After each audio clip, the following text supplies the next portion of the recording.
अस्सलामुअलैकुम, my self Faisal Shabbir. क्या हाल चाल हैं? सब ठीक ठाक हैं? तो मेरी आज की ये वीडियो एक कंपैरिजन होगी माउनो के दो जबरदस्त audio interface Maono Caster C2 Neo and AM E2 पर। E2 पे मैं ऑलरेडी डिटेल्ड वीडियो बना चुका हूँ, ये इसका लिंक दे रहा हूँ, इसमें जाके आप चेक कर सकते हैं कि इसे कैसे यूज करना है, इसके क्या क्या फीचर्स हैं। तो अगर आप लोग अपनी वीडियोस की साउंड क्वालिटी को बेहतर से बेहतरीन बनाना चाहते हैं, ये वीडियो देखने के बाद आप लोगों का माइंड बिल्कुल क्लियर हो जाएगा और आप लोगों को अपने लिए एक बेहतरीन ऑडियो इंटरफेस मिल जाएगा। तो चले जानते हैं कि इन दोनों इंटरफेस के डिजाइन, इनके फीचर्स, इनकी परफॉर्मेंस और इनकी साउंड क्वालिटी में क्या क्या डिफरेंसेस हैं, कौन सा किस प्राइस में है और आपके लिए कौन सा सूटेबल रहेगा। तो सबसे पहले बात करते हैं बॉक्सेस की कि बॉक्स में क्या क्या डिफरेंस है। तो C2 में आपको देखने को मिलती हैं सिर्फ दो केबल्स, एक type A to type C और एक 3.5 mm ऑक्स केबल, जबकि E2 में हमें देखने को मिलती हैं 3 केबल्स, एक type A to type C और 2 अदद पॉडकास्टिंग ऑक्स केबल्स। अब अगर दोनों के ओवरऑल साइज की बात की जाए तो Neo C2 ऑलमोस्ट 7 इंचेस और E2 ऑलमोस्ट 10 इंचेस में है। अगर बात की जाए इनके बिल्ड और डिजाइन के बारे में, दोनों की बिल्ड क्वालिटी बिल्कुल सेम है, कोई डिफरेंस नहीं है। अगर आप बटन्स को इग्नोर करें तो डिजाइन ऑलमोस्ट दोनों का सेम है, बिल्कुल भी डिफरेंस नहीं है। तो C2 Neo में आपको देखने को मिलती है एक XLR माइक की ऑप्शन और एक ऑक्स की ऑप्शन, इसके साथ एक हेडफोन, एक स्ट्रीम आउट, एक अदर टाइप सी अपने पीसी और फोन से कनेक्ट करने के लिए और एक टाइप सी चार्जिंग के लिए। और इसके बरक्स E2 के अंदर आपको बहुत सी इनपुट और आउटपुट ऑप्शंस देखने को मिलती हैं, जिसमें एक XLR माइक की ऑप्शन, एक इंस्ट्रूमेंट्स की ऑप्शन, इसके बाद डिफरेंट टाइप के माइक को सेट करने की ऑप्शन कि आपके पास कंडेंसर माइक है, डायनामिक माइक है, तो आप उसकी अलग अलग सेटिंग कर सकते हैं। यहाँ पे आपको माइक 2 की ऑप्शन देखने को मिलती है, एक ऑक्सिन की ऑप्शन देखने को मिलती है, इसमें आपको स्पीकर मॉनिटर की भी ऑप्शन देखने को मिल जाती है और लाइव आउटपुट ऑप्शन 1 और 2 दो ऑप्शन देखने को मिलती हैं। और इसके साथ साथ आपको 2 टाइप सी पोर्ट्स भी देखने को मिल जाती हैं और कीज की बैक लाइट को ऑन ऑफ करने का बटन भी मिल जाता है और उसके साथ ही पावर बटन। और अगर फ्रंट साइड में आ जाए तो यहाँ पे आपको C2 में कुछ भी देखने को नहीं मिलता, जबकि E2 के अंदर आपको 2 हेडफोन की ऑप्शन देखने को मिल जाती है। अगर आप पॉडकास्टिंग वगैरह कर रहे हैं, 2% चैटिंग कर रहे हैं, तो दोनों अपनी अपनी आवाज को इजीली हेडफोन के जरिए मॉनिटर कर सकते हैं। अब देखते हैं कि कीज और कंट्रोल्स में कितना डिफरेंस है, फिजिकली इनमें कितना डिफरेंस है, वो जानने की कोशिश करते हैं। सबसे पहले बात करें बटन्स की, तो यहाँ पे आपको सिर्फ 10 बटन देखने को मिलते हैं डिफरेंट फंक्शंस के लिए, जबकि E2 में आपको 20 बटन्स देखने को मिलते हैं डिफरेंट टाइप के फंक्शंस को कंट्रोल करने के लिए। C2 में आपको USB और स्ट्रीम आउट के लिए एक ही नॉब देखने को मिलती है, जबकि E2 के अंदर आपको आउटपुट के लिए अलग से नॉब देखने को मिलती है, ऑक्स के लिए अलग से नॉब देखने को मिलती है।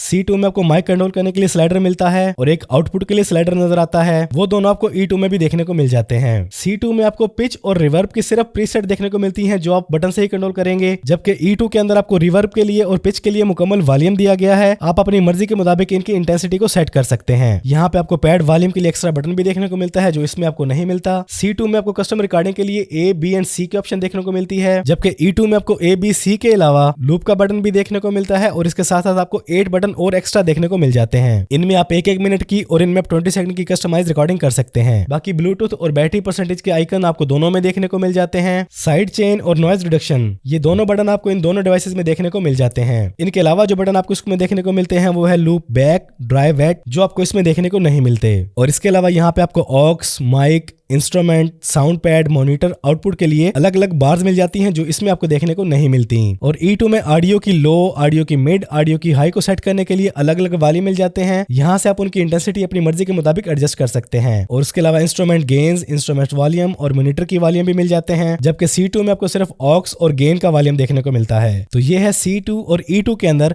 Physical differences. अब चेक करते हैं कि इनमें टेक्निकली कितना डिफरेंस है। अब अगर बात की जाए टेक्निकल डिफरेंसेस की, तो E2 में आपको 4 चैनल्स देखने को मिलते हैं, इसमें आपको 2 चैनल्स देखने को मिलते हैं। XLR दोनों में सिंगल है, दोनों के अंदर ब्लूटूथ वर्जन 4.2 यूज किया गया है और दोनों की बैटरी भी सेम है 2000 mAh और इनका बैटरी बैकअप भी सेम है तकरीबन 8 आवर्स। डाटा ट्रांसमिशन के लिए दोनों में टाइप सी केबल यूज की जाती है। और फ्रीक्वेंसी रिस्पांस की बात की जाए तो दोनों में आपको देखने को मिलता है 20 से 20 किलोहर्ट्ज तक रिस्पांस। दोनों के चार्ज पैरामीटर्स 5 वोल्ट 1 एम्पीयर पे चलते हैं। तो दोनों ऑडियो इंटरफेस आप लोगों के सामने है। अब मैं आपको इनका बारी बारी साउंड टेस्ट करवाता हूँ। तो सबसे पहले टेस्ट करते हैं E2 की साउंड क्वालिटी। अभी आप बिल्कुल अनफिल्टर्ड आवाज सुन रहे हैं। तो मैं यहाँ पे सबसे पहले डीनॉइज मॉडल को ऑन करता हूँ। अब आपको आवाज के अंदर नॉइज बिल्कुल भी फील नहीं हो रही होगी। अभी जो आप आवाज सुन रहे हैं इसमें आपको बहुत सारा रीवर्ब फील हो रहा होगा।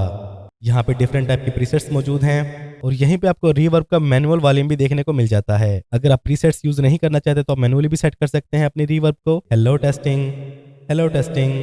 आप इसकी इंटेंसिटी को जितना भी लो या हाई करना चाहें इजीली कर सकते हैं। यहाँ से आप अपनी आवाज की पिच की इंटेंसिटी सेट कर सकते हैं अपनी मर्जी के मुताबिक। यहाँ से आप अपनी आवाज के लो पॉइंट की इंटेंसिटी कम ज्यादा कर सकते हैं। जहाँ पे आपको सूट करे वहां पे आप रख सकते हैं। यहाँ से आप मिड को सेट कर सकते हैं। अब आपको आवाज़ में डिफरेंस फील हो रहा होगा। अब देखें अब आपको आवाज़ कैसी फील हो रही है, और इसी तरह आप अपनी आवाज़ की हाई को सेट कर सकते हैं।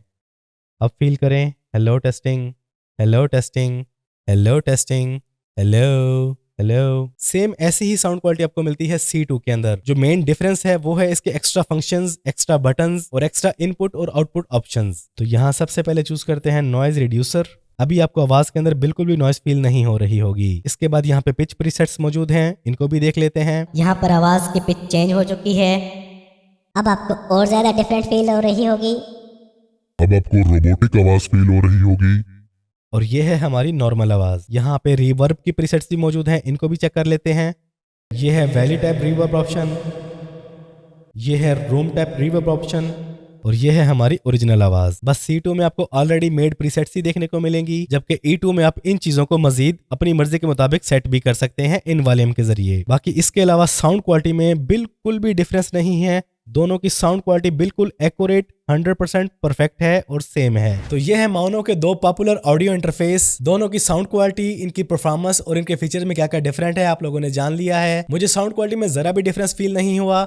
डिफरेंस सिर्फ ये है कि E2 के अंदर इनपुट और आउटपुट ऑप्शंस बहुत ज्यादा हैं। अगर आप एक प्रोफेशनल कंटेंट क्रिएटर हैं तो मैं आपको E2 रिकमेंड करूंगा, और अगर आपने नया नया स्टार्ट लिया है तो आप C2 की तरफ जाएं। तो बाकी अगर आपके पास बजट मौजूद है तो आप दोनों में से कोई भी चूज कर सकते हैं, दोनों ही प्रोफेशनल हैं। अब अगर बात की जाए इनकी प्राइसेस की, तो प्राइस इनकी USD में है, और USD पाकिस्तान में बहुत ज्यादा फ्लक्चुएट होता है, इसलिए इन दोनों की प्राइसेस और इनका परचेज लिंक मैंने डिस्क्रिप्शन में दे दिया है। आप वहां से चेकआउट कर सकते हैं, ऑर्डर करना चाहें तो ऑर्डर भी कर सकते हैं। तो कैसी लगी आपको आज की ये वीडियो, ये कंपैरिजन, कमेंट्स में लाजमी बताइएगा।